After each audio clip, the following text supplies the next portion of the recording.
고린도전서 15장 말씀 전반부입니다. 어두운 밤을 다 지내고 만나는 새벽 여명이라는 제목으로 말씀을 전하겠습니다.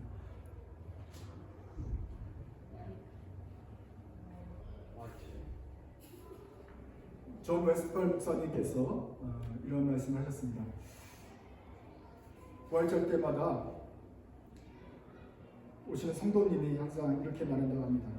저 목사 설교를 들어보면 맨날 똑같은 설교만 하더라. 근데 미국 교회 아시겠지만 미국 교회는 부활절에만 오는 성도가 있어요. 그 사람은 작년에도 왔고 재작년에도 왔고 올해도 왔는데 들어보니 맨날 똑같은 설교만 하더라. 부활절에만 오니 부활절에 무슨 설교하겠어요? 예수님께서 살아나셨습니다. 무슨 본문을 하겠어요? 예수님의 부활 본문입니다. 그러니 목사는 성경을 바꿀 수도 없고 내용을 바꿀 수도 없고 결과는 여러분 다 알아요. 그런데 그 사람은 와가지고 맨날 보다가 저 사람은 맨날 설교가 똑같다 그래요. 오늘 설교도 저는 웨스트펄 목사님 설교와 같을 것입니다. 내용 여러분이 다 아실 거고 본문도 압니다. 고린도전서 15장 말씀인데 특별히 전반전 말씀을 통해서 하나님께서 우리에게 어떤 말씀을 하시고자 하는지 같이 한번 들어봅시다. 내용은 알지만 결과는 알지만 우리가 나 다 안다 저 똑같은 설교 다 하지 마시고 하나님께 주시는 말씀 한번 들어보기 원합니다. 같이 읽으십시다. 번갈아가면서 읽습니다. 형제들아 내가 너희에게 전한 복음을 너희에게 알게 하노니 이는 너희가 받은 것이요 또 그 가운데 선 것이라. 너희가 만일 내가 전한 그 말을 굳게 지키고 헛되이 믿지 아니하였으면 그로 말미암아 구원을 받으리라. 내가 받은 것을 먼저 너희에게 전하였노니 이는 성경대로 그리스도께서 우리 죄를 위하여 죽으시고 장사하신 바 되셨다가 성경대로 4일 만에 다시 살아나셨다. 개방에게 보이시고 후에 12제자에게와 그 후에 500여 형제에게 일시에 보이셨나니 그 중에 지금까지 제가 수는 살아있고 어떤 사람을 잠들었으며 그 후에 야고보에게 보이셨으며 그 후에 모든 사도에게와 맨 나중에 완성되지 못하여 난 저 같은 에게도 보이셨느니라. 나는 사도 중에 가장 작은 자라. 나는 하나님의 교회를 박해하였으므로 사도라 칭함받기를 감당치 못할 자니라. 고린도 교회에는 여러 가지 문제가 있었는데 사도 바울은 15장에서 이 문제를 다룹니다. 부활에 대해서 의심이 드는 분들이 계셨던 것입니다. 그래서 말합니다. 게바가 봤다. 너네가 잘 아는 베드로가 보았고 12제자들이 보았고 500여 명이 동시에 보았다. 야고보도 보았다. 그리고 나 바울도 보았다. 그러나 내가 나 된 것은 하나님의 은혜로 된 것이니 내게 주신 그의 은혜가 헛되지 아니하여 내가 모든 사도보다 더 많이 수고하였으나 내가 한 것이 아니요 오직 나와 함께 하신 하나님의 은혜로라. 그러므로 나가 이같이 전파하매 너희도 이같이 믿었느니라. 그리스도께서 죽은 자 가운데서 다시 살아나셨다 전파되었거늘 너희 중에서 어떤 사람들은 어찌하여 죽은 자 가운데서 부활이 없다 하느냐. 만일 죽은 자의 부활이 없으면 그리스도도 다시 살아나지 못하셨으리라. 그리스도께서 만일 다시 살아나지 못하셨으면 우리가 전파하는 것도 헛것이요 또 너희 믿음도 헛것이며 또 우리가 하나님의 거짓 증인으로 발견되니 우리가 하나님의 그리스도를 다시 살리셨다고 증언하였으리라. 만일 죽은 자가 다시 살아나는 일이 없으면 하나님이 그리스도를 다시 살리지 아니하셨으리라. 만일 죽은 자가 다시 살아나는 일이 없으면 그리스도도 다시 살아나신 일이 없었을 터이요 그리스도께서 다시 살아나신 일이 없으면 너희의 믿음도 헛되고 너희가 여전히 죄 가운데 있을 것이요 또한 그리스도 안에서 잠자는 자도 망하였으리니 만일 그리스도 안에서 우리가 바라는 것이 다만 이 세상에 사는 뿐이면 모든 사람 가운데 우리가 더 불쌍한 자이라. 그러나 이제 그리스도께서 죽은 자 가운데서 다시 살아나사 잠자는 자들의 첫 열매가 되셨도다. 사망이 한 사람으로 말미암으니 죽은 자의 부활도 한 사람으로 말미암는다. 아담 안에서 모든 사람이 죽은 것 같이 그리스도 안에서 모든 사람이 삶을 얻으리라. 그러나 각각 자기 자리를 얻으리니 먼저는 자녀인 그리스도요 다음에는 그가 강림하실 때에 그리스도에게 속한 자 그러나 각각 자기 차례대로 되리니 먼저는 첫 열매인 그리스도요 다음에는 그가 강림하실 때에 그리스도에게 속한 자요. 그 후에는 마지막이니 그가 모든 지혜와 모든 권세와 능력을 멸하시고 나라를 아버지 하나님께 바치리라. 그가 모든 원수를 그 발 아래 둘 때까지 반드시 왕노릇 하시리니 맨 나중에 멸망받을 원수를 정하시리라. 여기까지 일단 전반 15장의 전반부를 읽겠습니다. 부활이 없다고 하는 사람들이 있습니다. 부활이 없다고 믿는 사람들은 어떤 두 종류로 볼 수 있겠는데, 첫째로는 세상이 물질로 만들어져서 우연히 우리는 이 땅에 태어나서 결국은 물질로 돌아가고 원자로 분해되는데 뭐 하나님 있겠느냐 하는 물질주의 무신론자입니다. 공산당이 그렇고 또는 하나님이 없다고 하는 과학에 매몰된 사람이 그렇습니다. 인생은 그냥 우연히 와서 아무 목적 없이 살다가 바퀴벌레처럼 죽어가는데 무슨 뜻이 있겠느냐 하는 사람이 있습니다. 그런 사람들은 영도 인정하지 않고 어떤 영적인 존재도 인정하지 않고 천사도 부활도 없는 것입니다. 뭐 그냥 샀다가 죽으면 그만이네.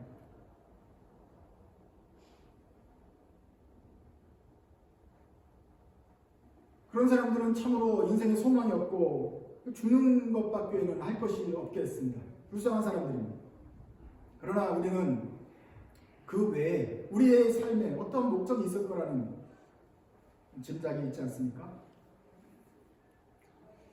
그래서 물질주의 무신론자는 사실은 수용하기가 힘듭니다. 아무리 생각해봐도 우리가 완전한 무신론이라고 말할 수는 없겠습니다. 그런데 두 번째 부활이 없다고 하는 사람들의 두 번째는 패배주의 무신론입니다. 이 사람은 겉으로 볼 때는 하나님이 있다고 말할 수 있습니다. 그러나 실존적으로는, 다시 말하면 진짜로는 하나님이 없는 것처럼 생각합니다. 하나님이 있어. 그래서 교회는 나와 부활을 축하해. 할렐루야. 손을 들고 찬양을 하는데 실제 삶에서는 하나님이 없는 것처럼 생각을 하게 됩니다. 왜냐하면 하고 싶어서가 아니에요. 하나님이 있다고 믿고 싶어요. 그런데 살아보니 경험적으로 너무 많은 패배를 당해왔어요. 죄와 싸워야 돼요. 악을 이겨야 돼요. 근데 싸우다 보니 싸우고 지고 맨날 지다 보니까 지는 것이 습관이 되었어요. 내 삶에 하나님의 부활과 승리는 별로 맛보지 못했어요. 그러니 교회는 오는데 뭐 또 오늘도 부활 얘기하겠지. 결론은 부활. 그렇지만 내 삶은 늘 실패. 곤고하고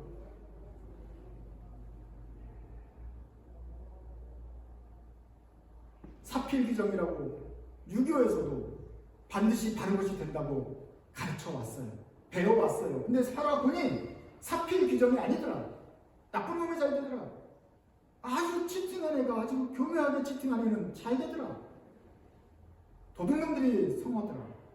순진하고 정직하면 피해를 당하더라. 그런데 무슨 부활이냐? 지는 것이지. 지는 것이 되다 보니 하나님이 뭐 있겠는가? 뭐 주님의 도우심이 어디 있겠는가? 하는 실존적인 무신론자에 가깝게 생활하게 되는 경우가 있습니다. 그런데 교회들도 뭐 무슨 확신이 있어가지고 부활이 없다 이렇게 주장했겠어요. 세상 가운데 살다 보니까 부활이 있거나 말거나 뭐 그렇게 중요하냐, 이런 패배주의적인 무신론자가 되었겠지. 부활했거나 말거나 어차피 나가면 세상은 세상 방식대로 돌아가는데 우리는 교회 안에서 잠깐 밴드에이드 붙이고 그냥 마음의 위로를 얻다가 또 그렇다 또 나가면 또 얻어 터지고 뭔가 부활이 있겠거니 하고 믿고 사는 것이지. 이게 지는 게 습관이 되면 참 그렇게 무섭습니다. 우리는 무신론으로 몰고 갑니다. 우리에게도 뼈아픈 기억들이 있는데 특별히 이것은 목사에게는 잊을 수 없는 상황이 됩니다. 2010년 3월 26일에는 천안함이라는 우리 한국의 군함이 바다에 가라앉았어요. 그때 대통령은 이명박입니다. 한국의 이승만 때부터 정말 온갖 부조리와 거짓말이 난무했는데 김대중 노무현 대통령 거치면서 우리가 새천년으로 들어서면서 약간 좋은 나라, 정직한 나라 되는 것 같았어요. 그런데 그 모든 것을 되돌린 사람이 바로 이명박입니다. 천안함은 어느 순간에 그냥 바다가 빠져가지고 50몇 명이 장병이 죽었어요. 아무리 봐도 군사 작전 중에 뭔가 바다에서 충돌이 일어난 것 같은데, 그래서 아무리 봐도 미군 함정은 어디 딴 데 가서 바닷속에서 뭔 작업을 하고 있는데, 갑자기 막 북한이 폭격을 해, 북한이 미사일 어뢰를 쏴서 된 거라고 거짓말을 하는데 답답해 죽을 것 같아요. 내가 볼 때는 그게 아닌데, 사람들이 볼 때도 그게 아닌데, 언론과 뭘 통해가지고 다 저거는 북한이 한 거라 그래. 아닌 것 같은데. 이명박도 그랬어요. 내가 배를 만들어봐서 하는데 이거는 어뢰 맞은 거 아니야 이랬다고요. 그랬는데 언제도 그랬다는 듯이 말을 바꿔가지고 해요. 저기서 미군이 시체백을 들어 올리고 바다에서 뭘 건져내고 저쪽에서 작업을 하고 천안에 빠진 곳 아닌 곳에서 미군은 작업하고 뭔가 있는데 어디서 녹슨 출동을 해라 갑자기 이게 지금 몇 주 전에 터뜨린 어뢰다 하고, 아무리 봐도 한 수십 년 썩은 어떤 고철덩어리를 가져왔는데 그게 된 거라고. 과학자들이 이거 3주 만에 된 거 아니라고 그렇게 증명을 해도 그 과학자를 다 떨어버리고 이거 북한이 쏜 거 맞다고 그렇게 하는데, 그 1번이라고 쓴 거 기억나십니까?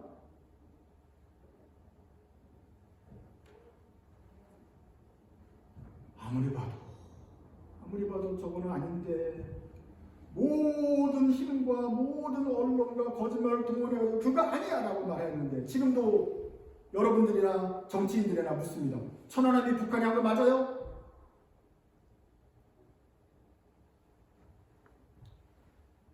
우리는 다 그래 북한이 한 거 맞습니다 하지 않을 수밖에 없는 그런 상황이 되어버렸어요. 그때부터 했던 것 같습니다. 진리가 굽어지기 시작하는 거예요. 저거 아닌데? 우리가 학교에서 배울 때는 진리는 거짓을 이긴다고 배웠는데, 어둠은 빛을 이길 수 없다고 배웠는데, 이상하네? 입을 다 막네? 그냥 한번 그런가 보다 싶었어요. 그랬더니 또 그 다음 대통령이 와서 또 뻘짓을 하는데 온갖 언론들이 다 뒤집어 씌워요. 저거 잘못하는 것 같은데, 아니야 옷 잘 입고 다니잖아 그러면서 그 다음 대통령을 막 띄우는 거짓과 위선이 판을 치게 됐어요. 그러다 2014년이 왔습니다. 또 같은 서해바다 한가운데 또 무슨 연합훈련이 있다고 하는데 거기 배가 뒤집혀서 300명 이상 애들이 죽었어요. 죽는 건 그렇다 치면 왜 구하지 않았는가? 뭔가 있으니까 했을 텐데, 궁금한데,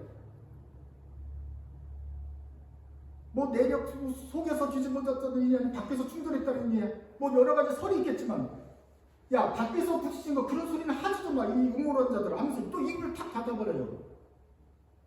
아닌데 뭔가 있는 것 같은데, 아니야 그런 소리 하지도 마, 잠수함에 잠자도 꺼내지 마 이 음모론자들 하면서 입을 닫게 해요.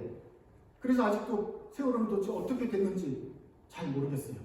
자기네들은 발표했다고 쳐요. 그런데 우리 마음속에는 그게 아닌 것 같아요. 그때부터 우리 머리가 꼬이기 시작합니다. 진리가 이기는가?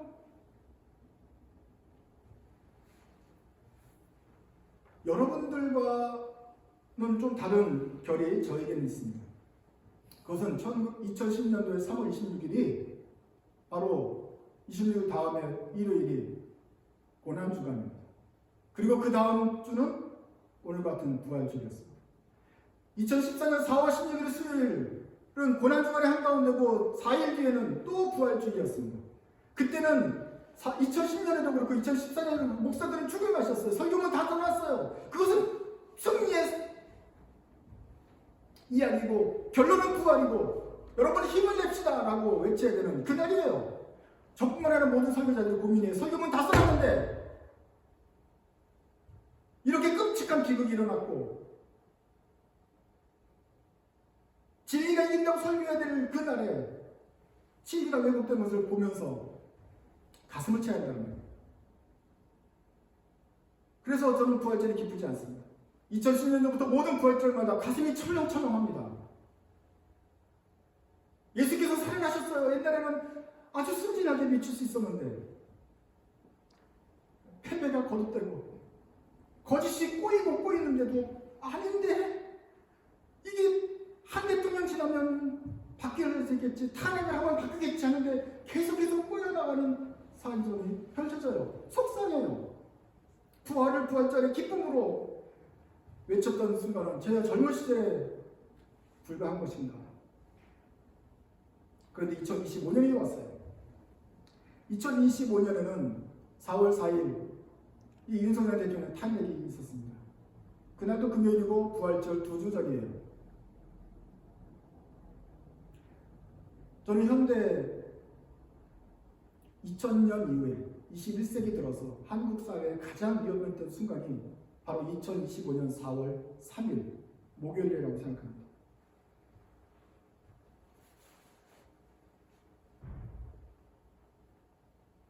우리가 이런 패배의 기억이 많았잖아요. 어둠이 성하는 것을 보면서 고통을 당했잖아요.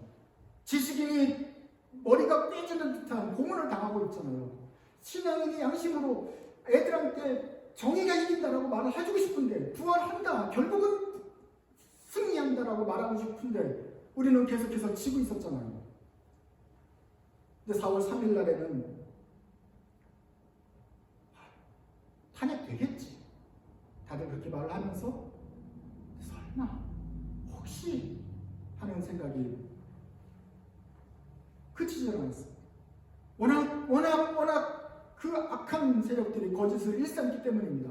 나를 시간으로 바꾸고 판결을 번복하지 않나, 멀쩡히 잡혔던 것을 풀어주지 않나, 눈과 귀를 가리는 세력, 게다가 모든 90% 이상의 기독교인들조차도 그 악을 옹호하는 것에 동원되지 않나, 이런 이상한 나라 속에 살면서 그러면 탄핵도 이거 잘못될 수 있겠다 하는 불안감이 가시지 않았습니다.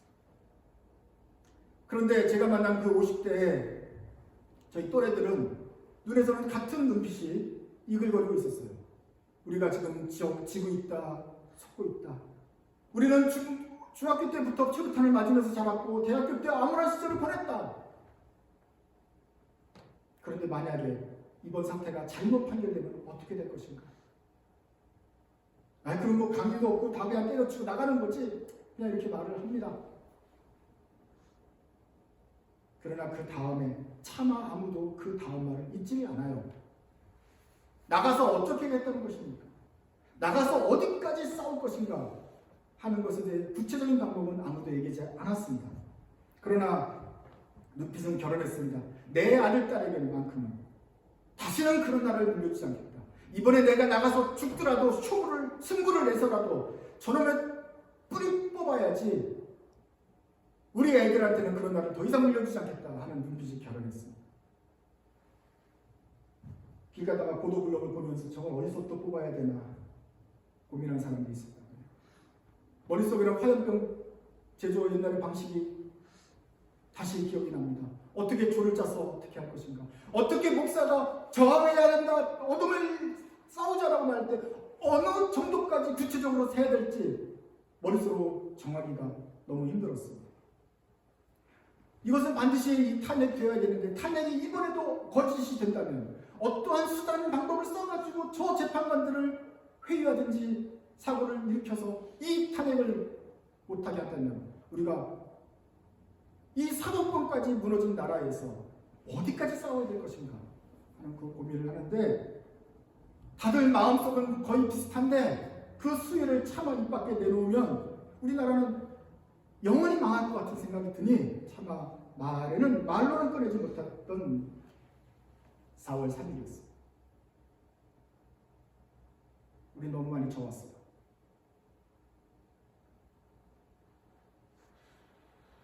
살아보면서 하나의 거짓을 용인하고 가짜뉴스 봐주고 종편에서 하는 거 그냥 웃으면서 해프닝으로 넘기다 보니 쌓이고 쌓여서 이제는 더 이상 저항할 수 없을 정도로 우리 착하고 착한 고운 권사님들이, 장로님들이 자발적으로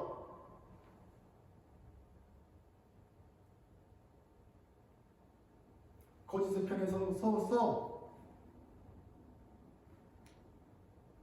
그러고 있더란 말입니다. 혹시 이번에도 그렇게 되면 어떡하나? 이런 나라에서 우리 애들을 키워야 되나 하는 그런 고민이 우리에게 있는 것입니다. 다행히 4월 4일 날 탄핵이 결정 인용되어서 최악은 면했지만 2025년에 또 부활절 어간도 저에게는 정말 가슴이 저리는 그런 순간이었습니다. 아직도 끝은 아니겠죠. 예수님도 마찬가지였습니다.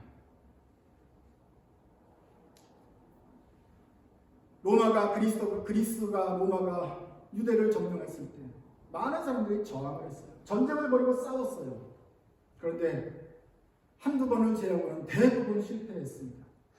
그리스가 물러나고 로마가 나왔을 때 사람들은 칼을 들고 다녔어요. 이 로마를 한 명이라도 찔러 죽여서 해야겠다. 어떻게 독립운동을 벌여야지. 그러나 발각된 사람들은 다 처형을 당했어요. 그 당시 처형 방법은, 반역자들의 처형 방법은 십자가형이었어요. 예수 그리스도께서는 어렸을 때부터 성전에 올라가셨을 때, 예루살렘 거리로 갔을 때부터도 본보기로 질비하게 나열한 그 십자가형 죄수들이 그 땡볕에서 말라 죽어가는 모습들, 시체덩어리들의 모습을 보면서 자랐어요. 저것이 반역자의 최후다. 한편으로는 저것이 하나님의 나라를 생각하면서 독립운동하던 우리 선배들의 최후인가? 저분들은 언제 승리를 볼 것인가? 하면서 실패의식을, 패배의식을 갖고 자랐을지 모르겠습니다.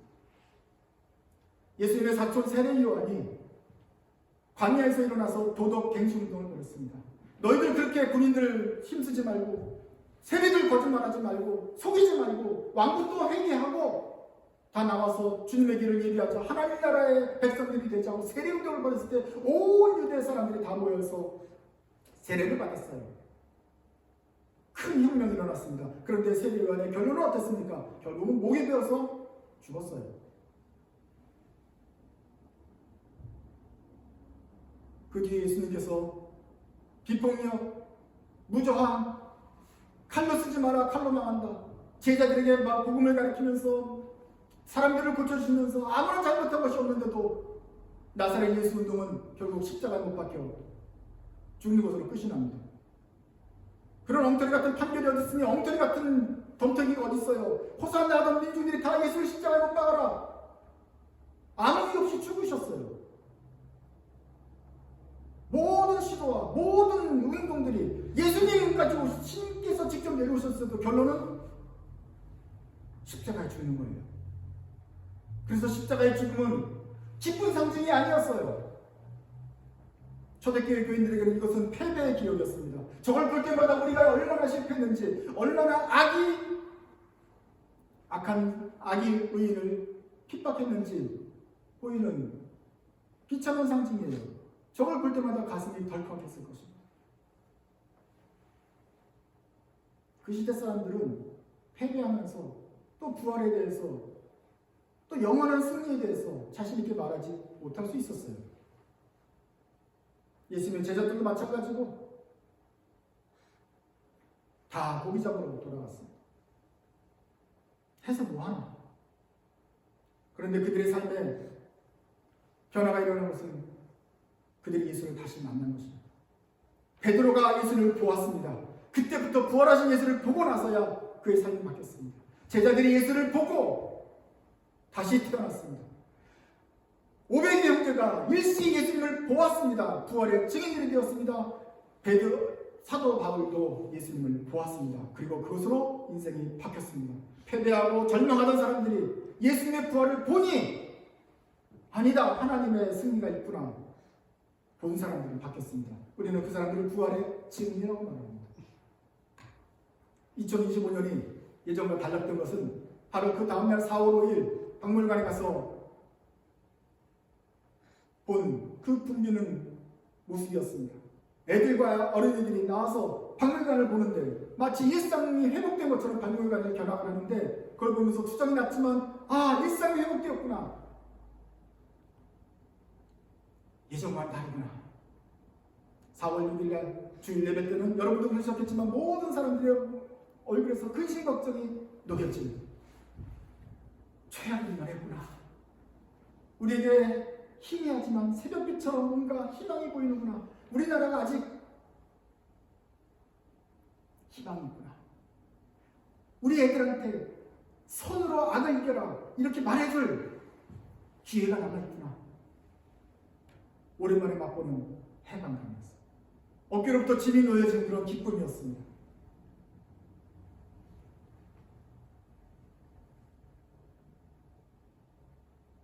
그 순간을 기억하십시오. 우리가 아무리 이 세상에서 찌들고 처맞고 패배하고 뒷걸음질 치더라도 4월 6일 그 주일날에 그 안도감, 그 기쁨을 기억하십시오. 그런 게 있다.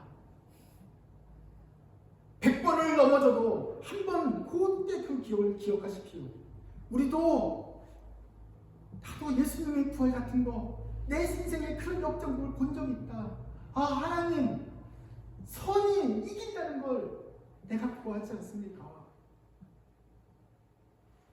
그 빛을 기억하십시오. 일요일 새벽에 여인들이 그 부활을 보았습니다.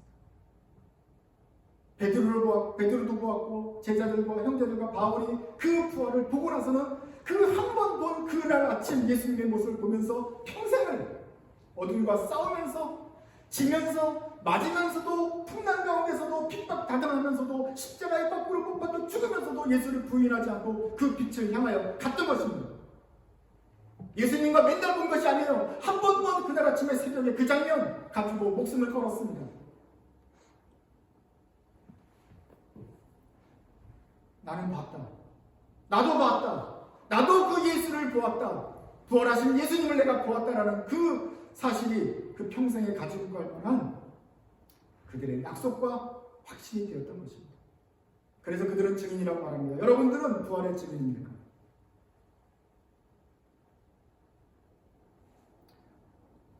여명이라는 것은 희미한 빛을 말합니다.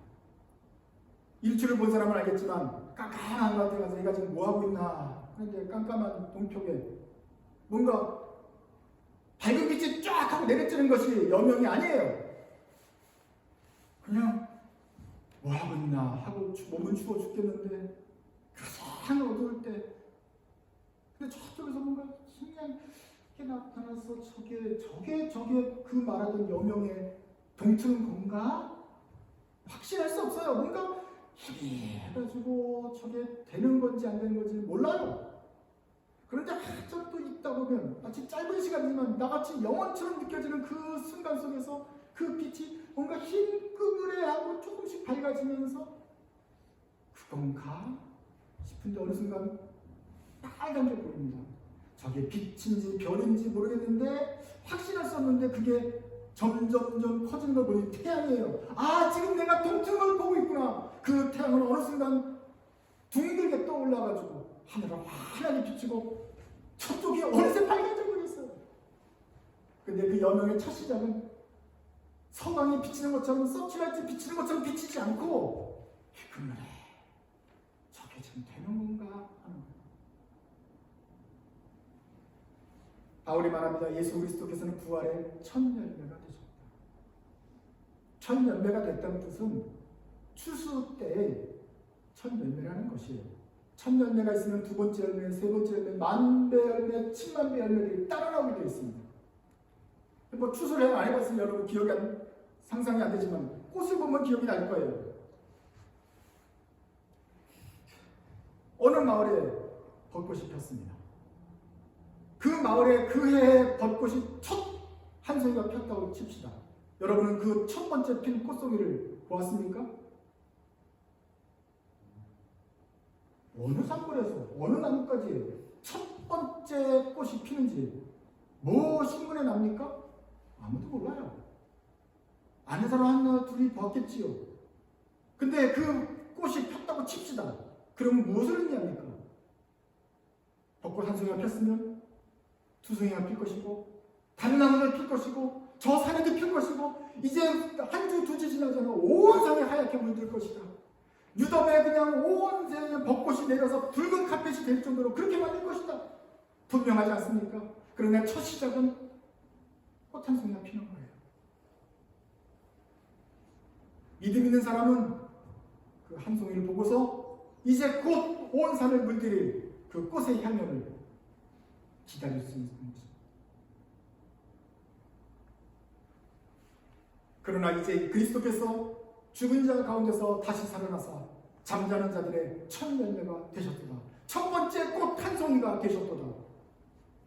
그러면 예수 그리스도를 따라서 다른 사람들도 이미 죽은 우리 형제자매도 또 우리 그리스도인들도 모든 사람들의 삶을 얻게 될 것이다. 24절 읽읍시다. 23절부터 먼저는 첫 열매인 그리스도요. 그 후에는 마지막이니 그가 모든 통치와 모든 권세와 모든 능력을 멸하시고 나라를 아버지 하나님께 바치리라. 우리는 맨날 얻어 터져요. 억울한 놈들, 힘센 사람들이 한국이나 미국이나 나쁜 짓을 저질러요. 나쁜 짓을 나쁜 짓이라고 할 수도 없어요. 여론을 조작해요. 그러나 그것은 헛것입니다.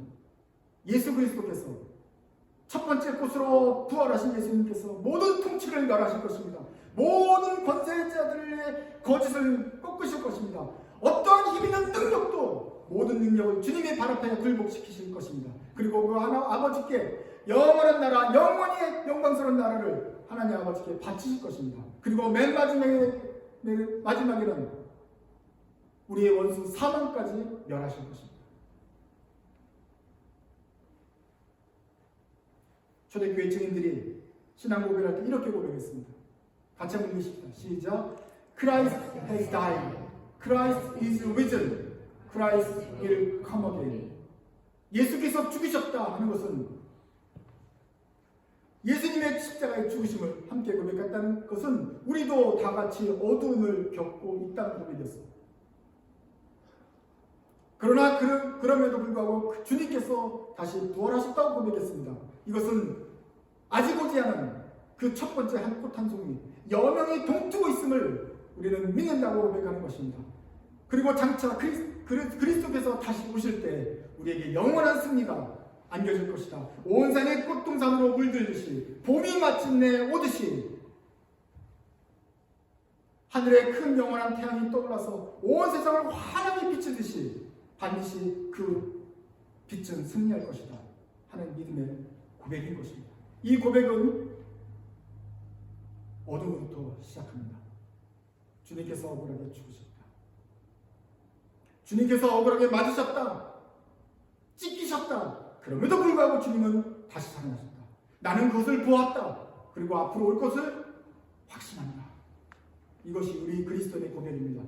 우리 그리스도인 고백은 그저 아무도 다치지 않고 행복한 삶에서 그저 예수님께 다시 오신다는 그저 그런 행복한 고민이 아닙니다. 우리 모두 다 어둠을 겪었습니다. 우리도 패배의 증인입니다. 어둠이 얼마나 답답한지 우리는 보았습니다. 그렇기 때문에 우리에게 부활이 더 소중합니다. 그리고 우리는 그 예수를 보았기 때문에 승리도 확신합니다. 확실한 부활의 소망을 가지신 분들이 살 때 우리에게 어떠한 의미가 있는지 다시 한번 우리 같이 한번 읽어봅시다. 시작. 승리하신 주님께서 모든 통치, 모든 권세, 모든 능력, 모든 죽음을 멸하시고 마침내 모든 나라를 아버지께 온전히 바치시며 영원한 승리의 날을 기다립시다. 이것이 부활의 소망을 확실하게 갖는 그리고 마침내 오실 영광스러운 그 날을 기다리는 우리 신자들의 삶인 것입니다. 너희 중에 어찌하여 어떤 자들은 부활이 없다고 하느냐? 사도 바울이 말합니다. 내가 보았다. 너희도 보지 않았느냐? 함께 기다리자고 주님 권면합니다. 그리고 맨 마지막에 반드시 사망, 원수가 영광받게 될 것입니다. 그때는 모든 거짓과 위선과 포갑과 학적 학대와 아이러니도 없이 더 이상 우리가 의심할 만한 건덕지 없이 사망이 멸망하면서 영원한 행복과 진리가 승하게 될 것입니다. 그날을 기대합시다. 기도하겠습니다. 하나님 아버지 감사합니다. 주님께서는 저희를 사랑하셔서 어둠에서 건져 빛의 나라로 옮겨주셨습니다. 그런데 이 은혜를 받은 저희들은 이 땅에서 패하면서 실패하면서 어둠에 쌓이면서 우리가 빛을 비산으로 받았다는 사실을, 그 귀한 사실을 종종 잊고 맙니다. 때로는 마치 하나님이 계시지 않은 것처럼, 마치 우리 삶에 부활이 없는 것처럼, 그저 그냥 신앙은 우리의 장식품인 것처럼 그렇게 살고 있었음을 고백합니다. 우리의 나약한 심정을 불쌍히 여겨 주시옵소서. 믿음이 없음을 도와주시옵소서. 그러나 주님, 우리에게 보이신 부활의 사건을 다시 한번 기억합니다. 주께서는 살아나셨고 제자들이 보았으며 저도 보았습니다. 이 희미한 기억들이 잊혀지지 않게 도와주시고 첫 열매이신 부활의 첫 열매이신 그리스도를 생각하면서 앞으로 우리 모든 사람들이 부활하며 어둠을 이기고 사망 권세를 이길 것을 기다리면서 끝까지 버틸 수 있도록 도와주십시오. 이 땅을 승리하며 사는 빛의 자녀 되도록 도와주십시오. 믿음을 도와주시옵소서. 그래서 주님께서 당당히 사시고 주님의 제자들이 이 부활의 증인이 되어서 이 세상을 후려했던 것처럼 저희도 주님의 자녀답게 부활의 증인이 되어서 승리를 선포하는 제자들 되게 하여 주옵소서. 예수님의 이름으로 감사하며 기도드립니다.